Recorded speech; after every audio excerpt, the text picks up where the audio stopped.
This is 5 in 10 from Skywatch TV, 5 things you need to know for Thursday, July 18th, 2024.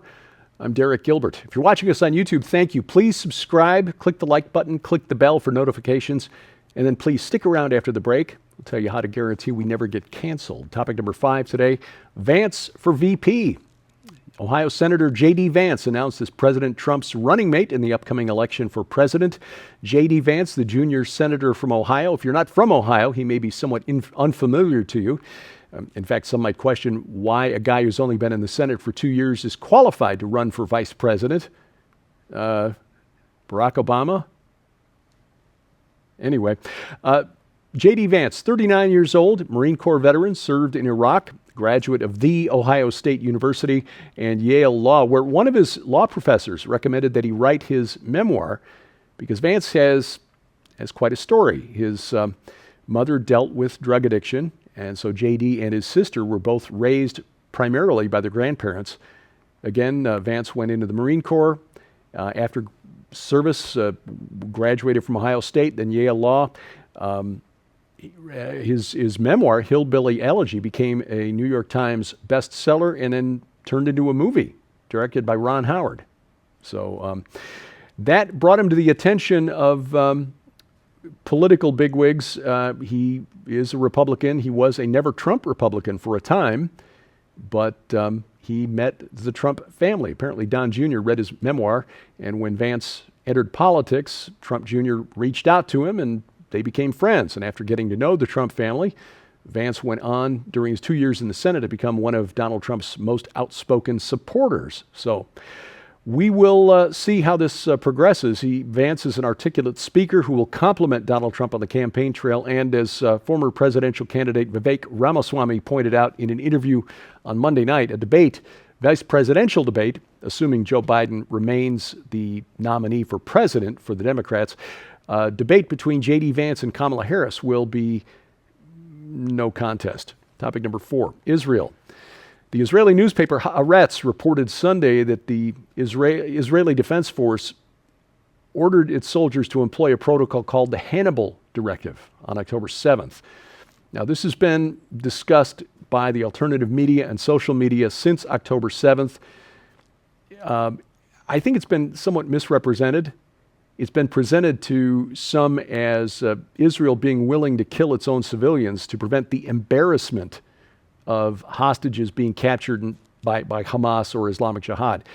That's not really the case. Now, Haaretz documented the reporting with documents, interviews with soldiers and senior Israeli officials that the Hannibal Directive, which was an operational order that was developed in 1986, to, quote, direct the use of force to prevent soldiers from being taken into captivity, end quote, by enemy militants.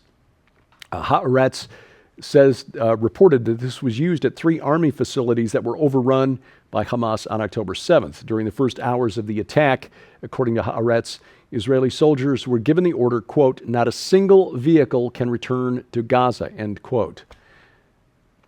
Now, other issues aside regarding the attack on October 7th, there are those who pointed to this as saying, again, that Israel is heartless, that the IDF, the Israeli government, heartless for ordering its soldiers to fire on its own civilians.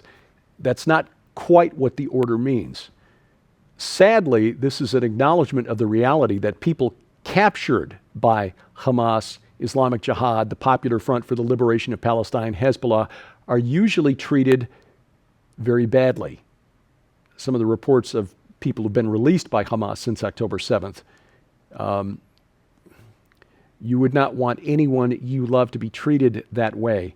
And what the Hannibal Directive is a protocol that directs soldiers to use any means necessary to prevent Israeli citizens from being taken captive, even if it means putting their lives at risk. The order is not to kill them to keep them out of enemy hands. It's to use any means necessary to prevent the enemy from returning behind their lines with Israeli citizens, because the odds that they're going to come back is low.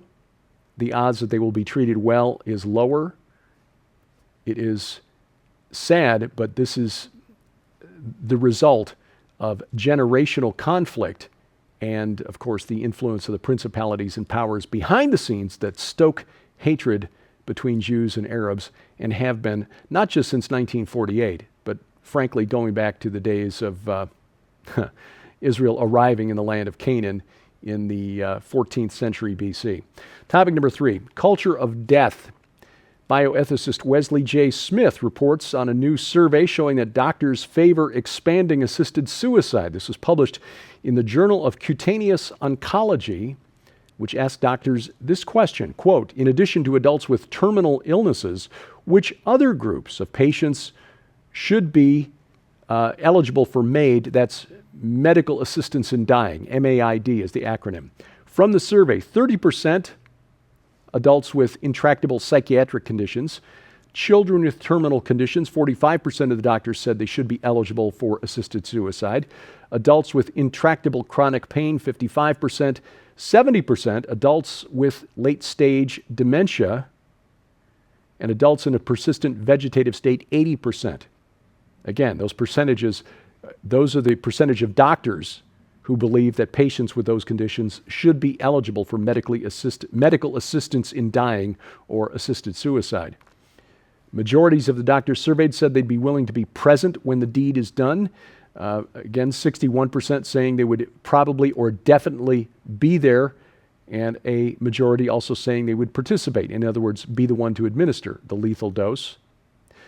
Smith writing that this illustrates the impact of constant boosting of assisted suicide in the media and popular culture, in addition to utilitarian bioethics training in medicine. In other words, life is only worth living if you have a good quality of life. And that term quality of life differs in the eyes of every beholder. Doctors often being the ones to determine whether someone else has an acceptable quality of life. The push is on, the bottom line, the push is on to expand assisted suicide beyond patients with terminal illnesses. And as such, we may see a day here in the United States, a day that's already come in Canada, where people with disabilities report being pressured by medical personnel and social workers to choose death over assistance in living. Topic number 2, Bitcoin Town. Residents of a town in Texas, Granbury, Texas, say they're being tortured, their word, by debilitating health problems, that's debilitating health problems, triggered by the humming sound coming from a local Bitcoin mine. The humming sound from the cooling fans needed to cool the processors that are running the calculations needed to generate valuable Bitcoin. Granbury is about 40 miles outside Fort Worth. People there report heart problems, fluid leaking from the ears, fainting spells from this constant hum. One 5-year-old child sent to the ER after extreme pain in her ears, which she described as like a red beam behind her eardrums. Now, what is a Bitcoin mine? It's a massive facility equipped with tens of thousands of high-powered computers running through the codes, doing the processing needed to find these lucrative Bitcoins. Machines are housed on large sites equipped with tens of thousands of high-powered computers cooled by fans which can be extremely noisy. And because of the money that can be generated by these things, they've got some political support. In Arkansas, officials have legislated to protect the companies over unhappy neighbors. In Indiana and here in our home state of Missouri, lawmakers are looking into allowing crypto companies to be exempt from noise laws. Doctors suggest the noise created by the fans can cause many of the health complications caused by or described by the residents of Granbury, Texas. Estimates, by the way, there are 137 Bitcoin mines now in the United States. That's up from before 2021 as factories move out of China, where they are now against the law. The U.S. now accounts for 38% of the world's Bitcoin mining, compared to just 3% prior to 2021. Estimates say that by the year 2030, mines will use 8% of all electricity generated in the United States. Right now, it's only 2%. 8% of all electricity, which raises another question. If we're siphoning off 8% of our electric generating capacity just to mine Bitcoin, and we're supposed to move to all electric vehicles, at least in some states, by 2030 or 2035, how is the electric grid going to support that? Especially as we're shutting down natural gas and coal-fired power plants in favor of unreliable solar and wind. Something's got to give. Coming up, Mexico cancels Poseidon. Yes, Poseidon. That's next on 5 and 10. Well, ladies and gentlemen, we want to make sure you know how you can get your copy of this incredible book, Overcoming Cancer, From Despair and Desperation to Hope, Life, and a Newfound Mission, in the Lynette Hill special offer. This amazing opportunity includes the brand new book by Lynette Hill, Overcoming Cancer, From Despair and Desperation to Hope, Life, and a Newfound Mission, that details her harrowing journey from a prognosis of death to her own awe-inspiring restoration after discovering God's path for true healing, maximizing immunity, and supporting recovery. But that's not all. This unbelievable collection also includes my book, Unlocking Eden, with companion DVD that reveals the true underlying root cause behind why millions of Americans are suffering a health crisis epidemic right now completely unnecessarily. From the importance of detoxification, unburdening metabolic pathways, and maximizing methylation, the Unlocking Eden book and companion DVD collection is filled with groundbreaking information that can help you revolutionize your health and your life. Sold separately, these items hold a retail value of over $65. Yours now for your donation of only $35, which includes free shipping to all U.S. orders. So act quickly. You can scan the QR code on your screen using the camera app on your phone for instant access to this special opportunity right now, but it's available only while supplies last, so don't delay.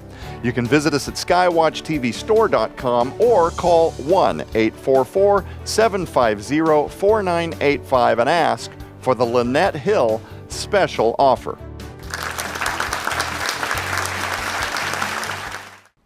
Item number 1 today, a war of the gods taking place in the Yucatan. Authorities in Mexico have ordered the closure of a 10-foot tall aquatic statue of the Greek god Poseidon that was erected in May just off the town of Progreso on the Yucatan. Mexico's Environmental Protection Agency said last Thursday that the statue, which appears to show an angry-looking Poseidon rising from the sea, lacked permits. Now, the government of Mexico is not really known for its care about the environment, but it looked like they were embarrassed. A local group of activists in the Yucatan filed a legal complaint saying the statue offended the beliefs of the local Maya indigenous groups who prefer their own local god known as Chaac. Chaac. Critics of the storm say the statue cite recent storms, Tropical Storm Alberto in June, Hurricane Beryl last week, as proof that Chaac was angry. Now, Chaac is the storm god, roughly the equivalent of Zeus in the Greek pantheon. Greek and Poseidon had their disagreements according to the myths. You want to go further back, Poseidon was Baal in the Bible, who Jesus identified as Satan. Some of the local residents, local businessmen, said it was good for business. Tourists were coming from all over to get their picture taken with it. But again, apparently it's going to lose its position there to Chaac, the storm god. Don't mess with the storm god. This week on Skywatch TV, we talk about the remarkable story of Lynette Hill, who overcame cancer. She was diagnosed in 2020. That was a difficult time to go into the hospital because family members were not allowed to go in to visit. You might remember the lockdowns. A lot of people had to suffer without any family support in those hospitals. Lynette Hill just won, but she overcame that with the healing power of the Creator. Overcoming Cancer, her book, that's the subject of the broadcast program on Skywatch TV this week. Now, you can watch it right now at our website, skywatchtv.com. You can also catch it over the air if you want. Our broadcast schedule through our partner Christian networks is posted at skywatchtv.com/channel channels. Now, if you got Roku or Apple TV, you can watch it there as well. Just make sure you've got the Skywatch TV app installed on your set-top box. Over the internet, you can watch it on YouTube, youtube.com/@Skywatch Television or rumble.com/Skywatch TV. But better yet, download our app to your smartphone or tablet because that bypasses the gatekeepers of big tech. You find the content coming straight from the Christian company that develops the app for us, right to your mobile device, whether it's iOS, Android, or Amazon Kindle Fire phone or tablet. We've got apps for all of those devices, and you'll find them all linked at our website, skywatchtv.com/app. Follow 5 in 10 online. We post to X, formerly Twitter, at 5_in_10, and on YouTube at 5 in 10. And thank you for watching as we keep watch. I'm Derek Gilbert. This is 5 in 10 from Skywatch TV.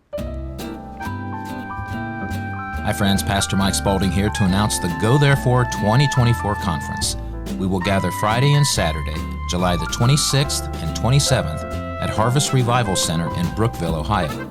This year we welcome the following scholars, Bible teachers, and researchers: Derek and Sharon Gilbert, Joe Horn, L.A. Marzulli, Dr. Judd Burton, Pastor Paul Begley, Pastor Carl Gallops, Dr. Greg Reed, Tom Dunn, and Dr. Sherry Tenpenny will be doing a book signing for her new book, Walking with God. Live stream is available. Ministry tables are available for like-minded ministries. Hotel and other information is on the conference website, www.gothereforeconference.com. Gothereforeconference.com. Looking forward to seeing you.